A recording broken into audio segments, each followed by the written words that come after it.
우리 말씀 보겠습니다. 오늘은 시편 1편, 구약성경 시편 1편 보겠습니다. 잘 아시는 말씀이죠. 또 좋아하시는 말씀이고,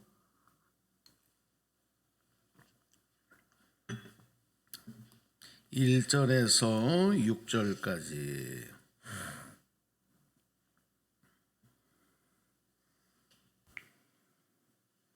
시편 1편도 다 암송하시면 참 좋습니다. 자, 우리 교독할 때 여러분 짝수를 읽어주세요. 복 있는 사람은 악인들의 길을 따르지 아니하며 죄인들의 길에 서지 아니하며 오만한 자들의 자리에 앉지 아니하고 오직 여호와의 율법을 주의하러 묵상하는 자. 그는 시냇가에 심은 나무가 철을 따라 열매를 맺으며 그 잎사귀가 마르지 아니함 같으니 그가 하는 모든 일이 다 형통하리로다. 악인들은 그렇지 아니하며 오직 바람에 나는 겨와 같. 그러므로 악인들은 심판을 견디지 못하며 죄인들이 의인들의 모임에 들지 못하리로다. 무릇 의인들의 길은 여호와께서 인정하시나 악인들의 길은 망하리로다. 아멘. 할렐루야. 예, 사랑합니다. 축복합니다. 어제 주일 잘 보내셨어요? 네. 기도해 주셔서 어저께 우리 지방에까지 잘 마쳤습니다. 은혜롭게 잘 마쳐서 큰 짐을 하나 내려온 그런 기분입니다. 하나님께서 이제 이후에 우리의 믿음을 다시 회복시키시고 교회를 통해서 또 하나님의 뜻을 온전히 이루어 가시려고 하는 시동을 힘차게 걸고 계십니다. 그래서 우리는 다시 힘을 내서 하나님의 사명, 그 사명을 들고 달려가야 될 영과 육의 준비를 해야 합니다. 생명을 주신 목적은, 또 불러서 하나님의 자녀 백성 삼아주신 목적은 그냥 이 땅에서 그냥 너 혼자 잘 먹고 잘 살아라, 평안하게 살아라, 그건 아닌 것 같아요. 왜냐하면 믿지 않는 사람들, 하나님을 경외하지 않는 사람들에게도 똑같은 삶의 기회는 주어진단 말이에요. 그죠? 어쩌면은 그들이 세상 가운데서 다 자기 위주로 살기 때문에 어떨 때는 돈도 더 많이 벌고 잘 먹고 잘 사는 경우도 많습니다. 그리고 그게 우리를 여기 생명 주시고 우리를 불러 자녀 삼으신 목적은 아니다. 그러면 정말 우리가 이 땅에서 하나님에게 받는 복이 뭐냐? 복이 뭐냐? 여러분, 특별히 우리 민족은 복을 좋아하잖아요. 그렇죠? 다른 나라도 마찬가지예요. 그래서 미국 같은 경우에도 하나님의 은혜가, 하나님의 복이 임하기를 원합니다. God bless you. 뭐 이게 이제 일상적인 삶의 복. 그 이야기를 들으면 싫어하고 화낼 사람 아무도 없어요. 여러분, 누구에게 당신 복 받으세요 그런데 싫어할 사람이 어디 있어요? 아무도 없습니다. 전도할 때도 복 받으세요, 복을 받으세요 그러면은 얼굴 찡그릴 사람 없어요. 정말 우리 민족은 복을 좋아해요. 복 받는 걸 좋아해요. 누구나 마찬가지입니다. 근데 중요한 거는, 근데 이 복이 뭐냐? 그걸 모르고 그냥 복만 달라는 거예요. 일상적으로 아는 복은 무병장수하는 거, 돈 많이 가지고서 물질의 풍요를 속에서 부족함 없고 빈궁하지 않는 삶을 사는 거, 자식들 잘 되는 거. 우리가 일반적으로 아는, 그러니까 일반적인 삶에서 우리가 경험하는 또 소망하는 그것만이 복이다 이렇게 생각한단 말이에요. 맞습니다. 그것도 복이에요. 근데 정말 하나님이 우리에게 강조하시는, 성경에서 강조하는 복이 뭐냐 이거예요. 오늘 시편 1편은 그것을 우리에게 분명하게 말씀하고 있어요. 복 있는 사람은 어떤 사람이냐. 근데 이 복 있는 사람은 어떤 사람, 어떤 게 복이냐 하기 전에 복 있는 사람은 어떻게 살아가느냐를 먼저 말씀하고 있어요. 시편은 1절을 보면 복 있는 사람은 어떻게 살아간다 그래요. 악인들의 꾀를 따르지 않는다. 그 다음에 죄인들의 길에 서지 아니한다. 그 다음에 오만한 자들의 자리에 앉지 아니한다. 이렇게 얘기해요. 자, 여러분, 저희는 다 국민학교 세대잖아요, 그렇죠? 요즘 학생들은 어떻게 공부하는지를 잘 모르겠지만 저희들은 이제 1학년, 2학년 다 경험하신 일이지만 한글 배울 때, 그죠? 반대말이 뭐냐 이런 거 공부했죠, 그죠? 반대말. 한글을 이제 이렇게 익히면 그 다음에는 반대말이 뭐냐, 그 다음에 비슷한 말이 뭐냐, 뭐 이런 거를 국어 시간에 배웠는데 오늘 이 시편 기자도 복이 뭐냐 이걸 얘기를 하면서 그 복이 뭐라는 걸 딱히 먼저 얘기하는 것이 아니라 복 있는 사람은 이렇게 하지 않는다. 근데 이렇게라고 하는 그 기준이 1절에 나오는데 이 복과 반대로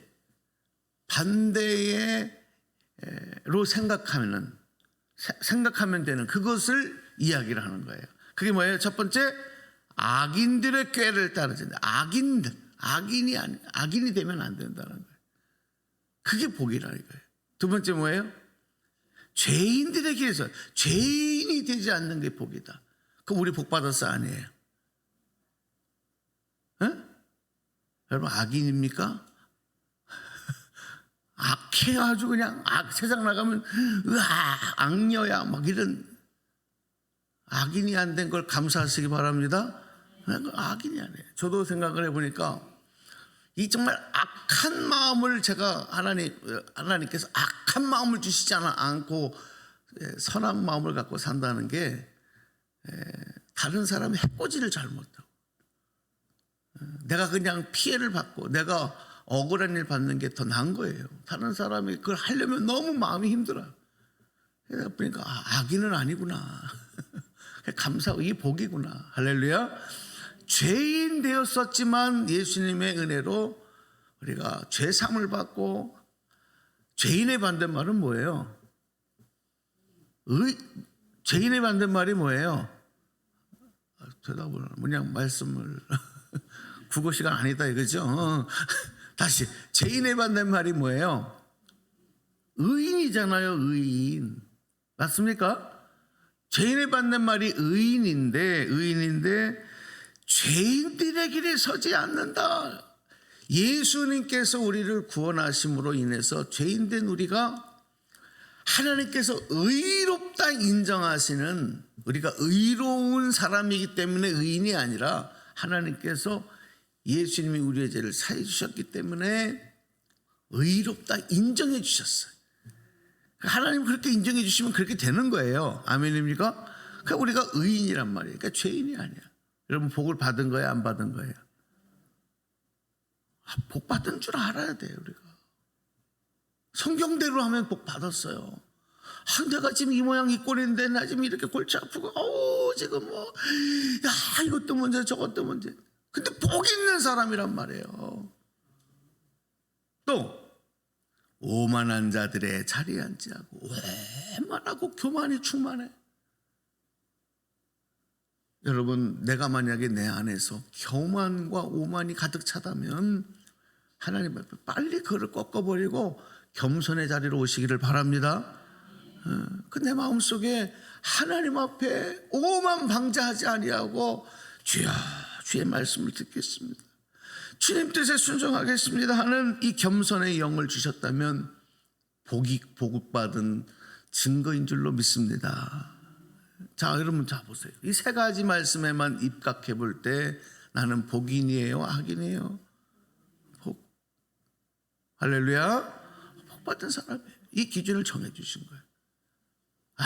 복이라는 건 그럼 뭐구나. 복이라는 게 하나님 말씀하는 복이 뭐구나. 그런데 그 다음에 또 한 가지가 나와요. 2절에서는 뭐라고 얘기합니까? 복 있는 사람은 어떻게 한다 그래요? 2절 읽어봐요. 시작. 오직 여호와의 율법을 즐거워하여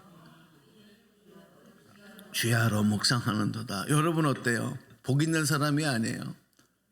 매일 오늘도 어제도 말씀 듣고 오늘도 또 아침이 되니까 하나님의 말씀을 생명의 꼴로 생명의 양식 삼아서 그 말씀을 듣고 그 말씀을 즐거워하고 그 말씀을 묵상하고 그 말씀대로 살려고 하는 그 모습, 그런 삶, 복 있는 삶이 아니에요. 복 있는 삶이잖아요. 아멘입니까? 예. 하나님께 감사하시기 바랍니다. 내가 이런 삶이 되는구나. 성경대로 하면 여러분이 딱 나와요. 복 있는 사람은 내가 지금 복 있는 사람, 복 있는 사람의 삶을 살고 있구나. 자, 이렇게 복 있는 사람이 되면 어떤 삶의 그 열매가, 어떤 그 결과가 있느냐. 3절에서는 이렇게 얘기하죠. 읽어봅니다. 시작.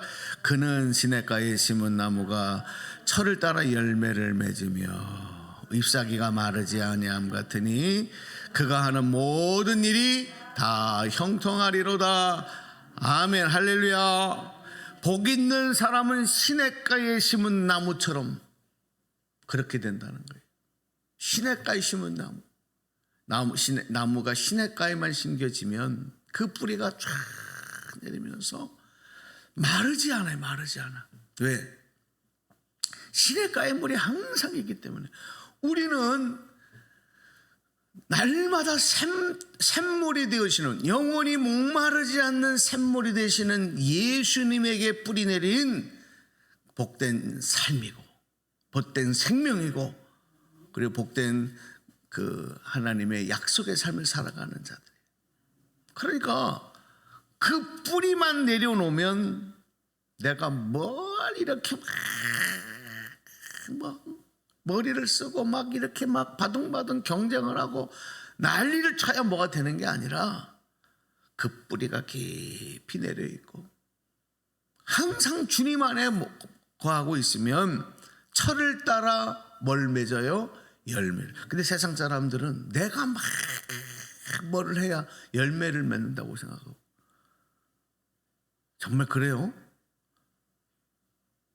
여러분, 열매를 맺는 것만이 아니라 오히려 맺었던 열매까지 다 잃어버리는 경우도 많아요. 여러분 인생 살면서 그런 거 없어요? 10년, 20년을 안 먹고 안 쓰고 모아놨는데 내가 막 그 열매를 차곡차곡 않았는데 한순간에 낙엽 떨어지듯이 우수수수수 다 날아가. 그게 왜 그래요? 시냇가 샘물이신 예수님에게 깊이 뿌리 내려진 나무가 아니라 나 혼자서 열매를 맺으려고. 힘이 없어. 그냥 우수수. 바람만 불어도 우수수. 예수님에게 있으면 잎사귀가 마르지 아니하고 하는 모든 일이 형통한 것은, 이것은 내가 잘해서 그런 것이 아니라 주님께서 아까 우리 찬송한 대로 항상 주님 내 곁에 계시고 내 안에 계셔서 주님이 책임져 주시기 때문에. 할렐루야. 형통의 삶이라고 하는 것은 뭐냐? 걱정 없이 매일 평안하게 사는 삶만이 형통이 아니라 진짜 형통이라는 뜻은 그냥 뚫고 나가는 힘이라는, 뚫고 지나가는 힘. 그게 형통이에요. 캐송글자처럼 앞에 뭐가 있어도 팍 뚫고 나갈 수 있는, 이게 형통이에요. 여러분 우리 다 아시잖아요. 권사님들 딱 채기가 딱 있어. 꽉 막혀갖고 이게 막 내려가지 않고 이럴 때, 우리 예전부터 그 비방 있잖아요. 그 민간요법 어떻게 해요? 네? 손을 탁 따. 그걸 외국 사람들은 이해할까요? 손을 딴다니까 그것도 뭘로? 바늘로, 예리한 바늘로 손을 팍 찌르는 거야. 손을 따면 뭐가 나와요? 피가 나요. 그런데 놀라운 것은 그게 뚫어져.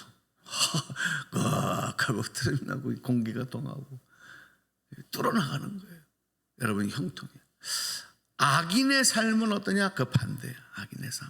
그건 여러분이 읽으세요. 4, 5, 6절은. 우리는 복 있는 사람, 의인의 삶, 형통의 삶, 날마다 주님의 말씀을 묵상하는 삶. 하나님 감사합니다. 오늘도 복 있는 삶이 되게 하시고 그 삶을 오늘도 허락하신 것 감사합니다. 오늘 감사하면서 여러분 기쁨으로 하루를 또 아름답게 채워가시기를 주님의 이름으로 축복합니다.